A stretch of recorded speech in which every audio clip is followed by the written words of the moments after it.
এক মহিলা একটা স্বপ্ন দেখেছে, ওই স্বপ্নে তিনজন লোক ছিল। একজন ভোলা বাটামারা এলাকার মহিবুল্লাহ পীর সাহেব, আরেকজন শেখ আহমদুল্লাহ, উনি আপনার সব ওয়াজ দেখে। আরেকজনকে মহিলা স্বপ্নে চিনতে পারে নাই। অপরিচিত লোকটা মহিলাটাকে 100 টাকা দিয়ে আহমদুল্লাহকে দেওয়ার জন্য, তারপর মহিলাটা নিজের থেকে আরো 100 টাকা দিয়ে মোট 200 টাকা দেন, দিয়ে দোয়ার জন্য দৌড়াতে থাকেন, কারণ স্বপ্নে আহমদুল্লাহ হুজুর খুব তাড়াতাড়ি করতে থাকেন। মহিলা যখন এই টাকা দিতে যাবে, ওই মুহূর্তে অপরিচিত লোকটা আবার সামনে এসে বলল যে তুমি টাকা দেওয়ার সময় আহমদুল্লাহ হুজুরকে বলবা যে তোমার সংসারের আয় উন্নতির জন্য যেন দোয়া করে।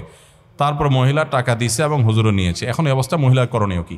ভাইরা আমার, স্বপ্নে কাউকে টাকা দিতে দেখলেই যে টাকা দিতে হবে এমন কোনো কথা, সেটা যদি থাকতো তাহলে সারাদিন মানুষ স্বপ্নে দেখা মানুষের কাছে টাকা চাইতো, ঠিক না?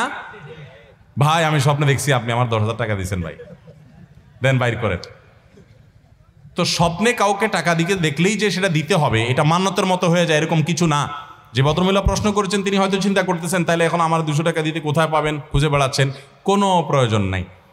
আপনি স্বপ্নে দেখেছেন দোয়া চাওয়ার কথা, আমরা আপনার জন্য দোয়া করি, আল্লাহ তাআলা আপনার সংসারে আয় উন্নতি বরকত দান করুক, শান্তি সম্প্রীতি দান করুক, আমাদের সবাইকে আল্লাহ তাআলা শান্তি সুখ দান করুক। আমরা আপনাদের দোয়া করি।